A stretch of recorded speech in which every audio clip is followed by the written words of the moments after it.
दिल्ली से आधी रात को लगा फोन और महाराष्ट्र की राजनीति में हो गया बड़ी उथल पुथल। मात्र एक फोन ने अजीत पवार को बना दिया महाराष्ट्र का डिप्टी सीएम।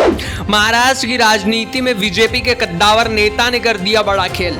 मात्र एक इशारे ने उद्धव ठाकरे से लेकर शरद पवार को चारों खाने चित कर दिया।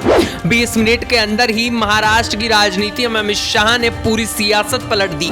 दरअसल लोकसभा चुनाव को लेकर इन दिनों देश में सियासी तापमान बढ़ता जा रहा है। विपक्षी नेता एकजुट होने में लगे हैं, लेकिन इसी बीच गृह मंत्री अमित शाह ने मात्र एक फोन से महाराष्ट्र की सियासत में भूचाल ला दिया।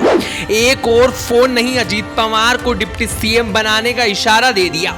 जैसे ही महाराष्ट्र में डिप्टी सीएम के नाम पर अजीत पवार का नाम सामने आया, वैसे ही उद्धव सरकार के माथे से पसीने टपकने लगे। अमित शाह ने दिल्ली में बैठे बैठे आधी रात को महाराष्ट्र की राजनीति में बड़ा भूचाल ला दिया, और खेल भी ऐसा कि विपक्षी नेता इसे जिंदगी भर नहीं भुला पाएंगे। अब आप यहां भी जान लीजिए कि कैसे 20 मिनट के अंदर ही पूरा खेल हो गया। प्रधानमंत्री नरेंद्र मोदी और अमित शाह ने जैसा सोचा था, एकनाथ शिंदे ने ठीक वैसे ही महाराष्ट्र की राजनीति में बड़ा खेल कर दिया। उद्धव ठाकरे की पार्टी को तोड़ने के बाद अब शिंदे ने शरद पवार के किले पर हमला बोल दिया, और पार्टी तोड़ने के बाद शिंदे ने शरद पवार के घर में घुसकर ही उसमें घुसपैठ कर दी। अजीत पवार के साथ बाकी अन्य विधायकों को भाजपा में शामिल करा दिया। महाराष्ट्र के राजभवन में अजीत पवार के साथ एनसीपी के कई विधायकों ने प्रधानमंत्री नरेंद्र मोदी के गुण गाए, और अजीत पवार के साथ कुछ विधायकों ने मंत्री पद की शपथ ली। जिन जिन नेताओं ने शरद पवार पर सबसे ज्यादा भरोसा किया था, वहां एनसीपी के साथ नहीं जुड़े थे, यानी कि वहां अपने एकनाथ शिंदे के साथ भाजपा का झंडा थामे हुए नजर आ रहे थे, और शरद पवार बस टीवी पर एनसीपी को टूटते हुए देख रहे थे। तभी शिंदे ने टीवी पर कैमरे के सामने बोल दिया कि महाराष्ट्र में अब ट्रिपल इंजन की सरकार चलेगी।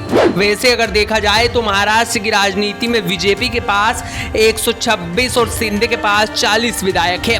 अब इसी के साथ संख्या में और इजाफा अजीत पवार ने कर दिया है।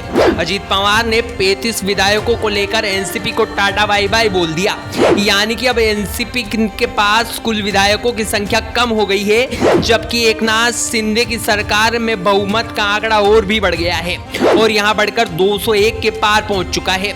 यानी कि अब महाराष्ट्र की राजनीति में ट्रिपल इंजन की सरकार है, और इस ट्रिपल इंजन की सरकार में एकनाथ शिंदे के पास वह चेहरे हैं जो कभी शरद पवार के सबसे खासम खास हुआ करते थे।